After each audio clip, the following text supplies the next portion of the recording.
sœurs, quand on lit l'Écriture, les textes du dimanche, il y a parfois des détails qui peuvent sembler insignifiants, mais qui, quand on s'arrête dessus, nous font demander pourquoi l'auteur a-t-il pris le temps de les ajouter. Pourquoi cette précision qui peut paraître un peu superflue. Par exemple, en lisant les textes d'aujourd'hui, je me suis arrêté longtemps à me demander pourquoi le prophète Isaïe avait-il pris le temps de préciser que les animaux sauvages qui louent le Seigneur dans le désert sont les chacals et les autruches. Alors j'ai cherché, je me suis arrêté sur ce détail et je me suis posé la question, et si finalement cette histoire que nous connaissons si bien dans l'Évangile, et si finalement c'était une histoire de chacals et d'autruches?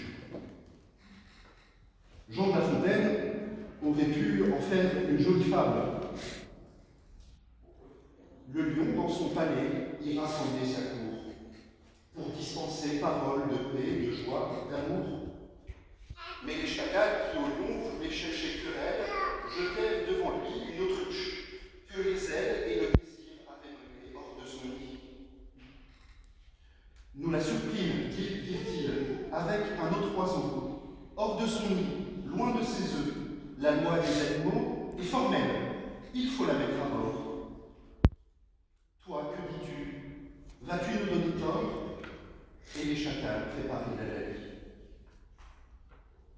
Le lion garda silence, descendit de son trône, de sa patte sur le sable, il traçait une icône, pendant que les chacals de toutes parts le pressaient.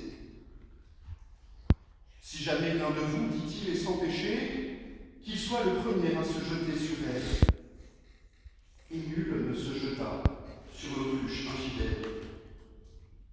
Qui parmi eux aurait pu affirmer qu'il soit dans sa jeunesse ou sa maturité n'avoir jamais commis le moindre mal?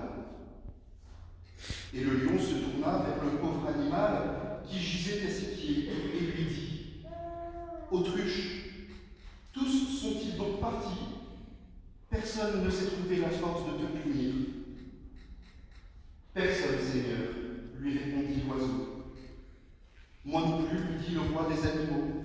Retrouve ton nid, tes œufs, tes autruches. Sois libre du passé et du qu'en dira-t-on. Va et sois fidèle.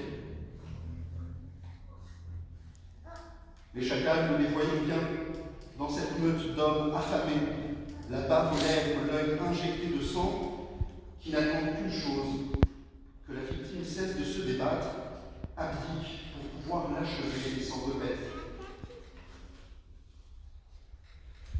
Mais, nous le savons, c'est une autre proie qui vise.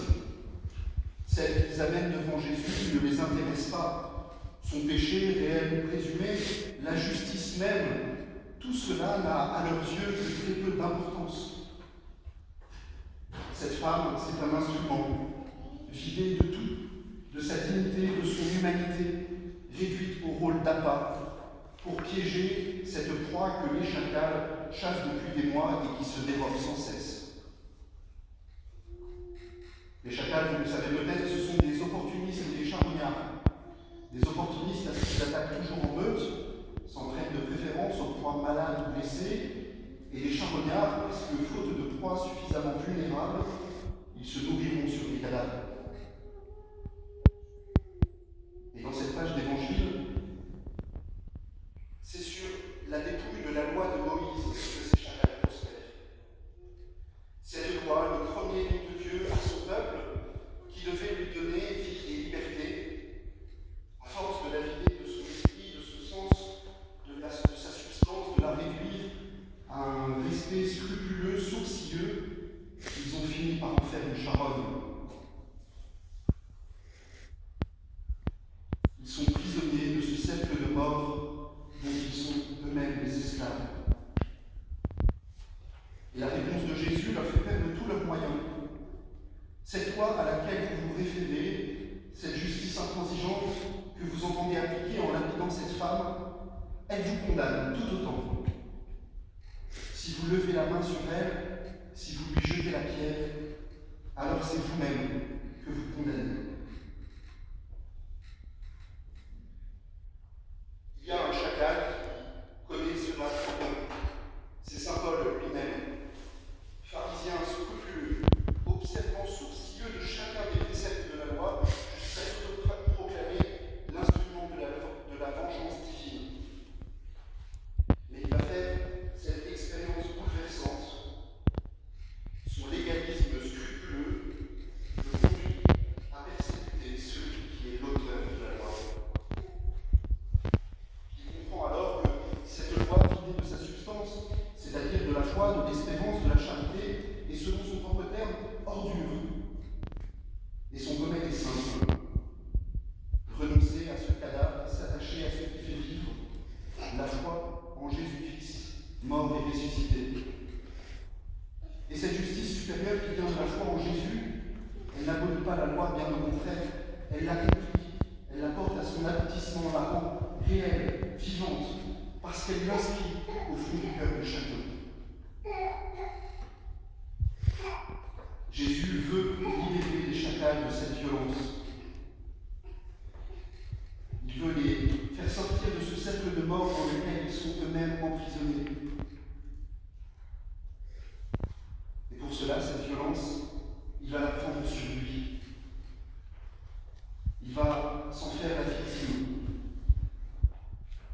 Pour étancher leur soif de sang, c'est son propre sang qu'il va donner.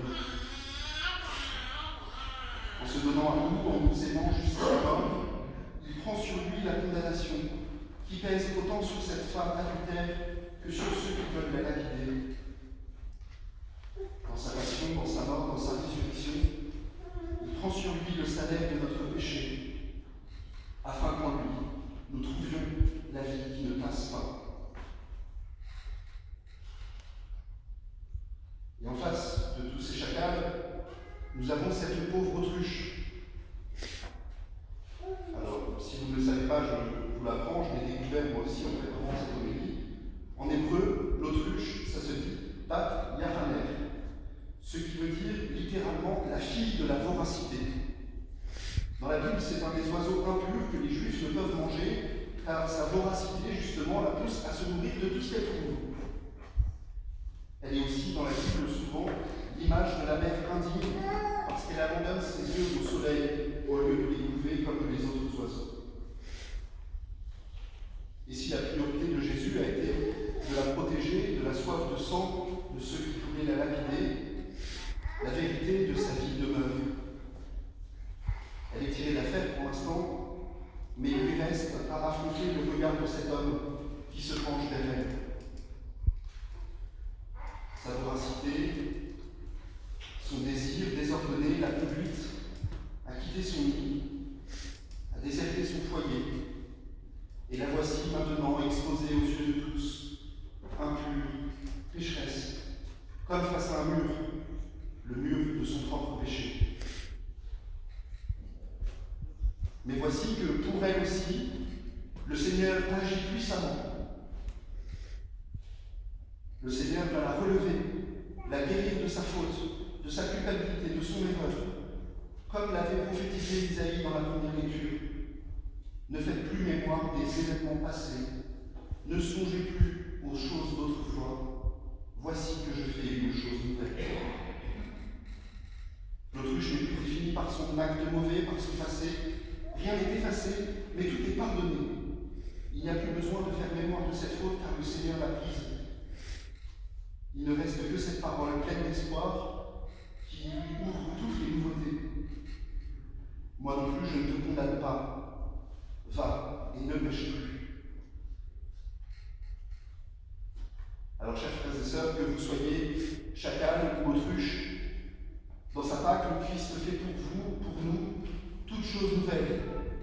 Il nous ouvre un chemin nouveau, un chemin de liberté. Nous pourrons être libres de la peine, libres du poids du passé, de la culpabilité, libres de la violence, de la vengeance, du mal. Le Seigneur trace dans nos déserts un chemin nouveau. Alors rendons-lui grâce tous ensemble, les chacals et les autruches. Amen.